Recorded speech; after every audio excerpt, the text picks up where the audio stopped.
Alors je vais vous présenter la nouvelle version de l'application Professeur Thibault. Donc c'est la première mise à jour, hein, donc la version 1.1. Donc là l'icône n'a pas changé. Donc le boot screen a changé, hein, un design plus métro UI. Par contre vous pouvez remarquer que j'ai pas mis le logo Windows ici, j'ai dû remplacer par My. Puisqu'en fait, quand j'ai soumis l'application, enfin la mise à jour au Marketplace, on me l'a d'abord censuré une première fois, au motif que j'utilisais le logo Windows sans autorisation. Bon, je trouve ça complètement idiot d'avoir besoin d'une autorisation pour utiliser le logo Windows Phone dans une application dédiée à l'actualité Windows Phone, mais bon. Vu que j'ai pas réussi à obtenir l'autorisation auprès de Microsoft France, apparemment ils étaient en vacances ou je sais pas quoi, enfin j'ai pas eu de réponse. Du coup, j'ai tout simplement décidé de remplacer le logo Windows par My, voilà. Donc, du coup, ça fait I love my phone au lieu de I love my Windows Phone. Mais bon, c'est pas très grave. Au moins, la mise à jour est publiée maintenant. Donc, comme vous pouvez le voir, l'interface, la page d'accueil a complètement changé. Je me suis inspiré clairement de Metro UI dans Windows 8. Donc là, comme toujours, vous avez la liste des news, sauf que cette fois, elle est sous forme de tuiles, donc comme la page d'accueil de Windows Phone 7. Vous remarquerez, j'ai mis un petit effet comme dans la page d'accueil de Windows Phone 7 là aussi. Quand vous appuyez sur une tuile, vous voyez, il y a un petit effet, on voit que vous appuyez dessus, quoi. Voilà, c'est un petit détail, mais c'est toujours sympathique. Ensuite, j'ai rajouté ici dans le panorama une nouvelle page avec les derniers commentaires laissés dans les news. Donc ça vous évite d'avoir à regarder chaque news une par une pour voir les derniers commentaires. Là, vous avez carrément la liste par ordre chronologique. Et donc si vous voulez répondre à un dernier commentaire qui vient d'être laissé, vous avez juste qu'à appuyer dessus et ça va vous rediriger automatiquement dans la partie commentaires de la news en question. Voilà, et là vous pourrez répondre directement. Donc je retourne sur la page d'accueil. Donc là, les liens, j'ai aussi légèrement modifié pour que ce soit un peu plus clair.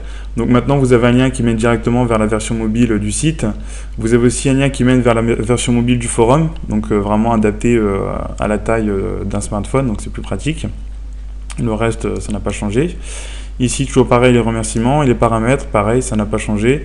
Vous pouvez mettre votre nom, votre adresse mail, mode invité ou mettre le mot de passe de votre compte sur le site, et ça vous permettra ensuite de poster des commentaires. Vous avez remarqué aussi sans doute, j'ai rajouté des petites animations entre les pages, c'est-à-dire que la transition ne se fait plus de manière brutale, mais vous avez une petite animation. Voilà, vous avez un petit scroll vertical ou horizontal. Donc c'est un petit détail, mais voilà, ça rajoute un peu plus ça colle un peu plus avec le reste de l'interface de Windows Phone 7, on va dire. Donc là, je vais vous montrer une news. Mettons celle-ci. Donc là, il n'y a pas grand-chose qui a changé, si ce n'est que cette fois, toutes les news s'affichent en entier. C'est-à-dire que en fait, il y a une sorte de limitation dans Windows Phone 7 que je ne savais pas. On ne peut pas en fait afficher des blocs de plus de 2000 pixels de hauteur.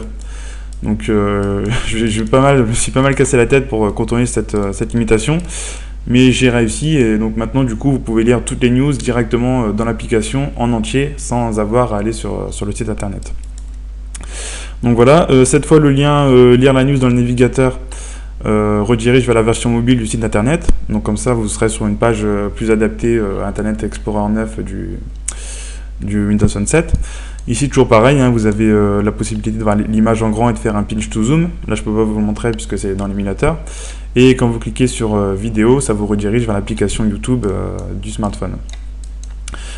Toujours l'onglet commentaires ici. Donc vous avez les commentaires laissés par les visiteurs du site. Et vous pouvez toujours directement dans l'application laisser votre propre commentaire. Donc là vous voyez ça vous indique qu'il faut choisir un nom d'utilisateur. Donc ce que je vais faire. Donc là je ne vais pas utiliser mon compte, hein, je vais utiliser un compte en mode invité. Donc mettons professeur Hortense. Voilà.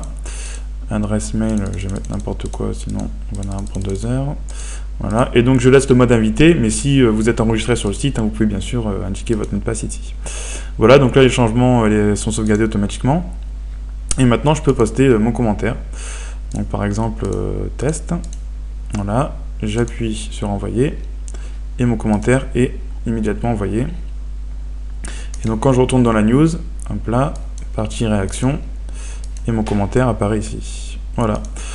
Donc à part ça, pas de grand changement, hein. L'application est toujours gratuite. Normalement, vous devriez avoir la notification de disponibilité de la mise à jour dans le Marketplace très prochainement. J'espère que l'application, la nouvelle mise à jour vous plaît. Si c'est le cas, je vous invite noter l'application dans le marketplace. Et bon, il y a toujours des fonctions que j'aimerais bien rajouter, mais malheureusement mon temps est assez limité. Je fais ça bénévolement, donc voilà, hein, je fais ce que je peux. Peut-être un lifestyle avec Mango, je sais pas, il faudrait que j'essaie de voir si j'arrive à le faire. Mais pour le moment, j'ai pas encore eu le temps de m'y intéresser. Donc pas de lifestyle pour le moment. Voilà, donc pour plus d'informations, comme d'habitude, rendez-vous sur mon site internet www.professeurthibault.fr.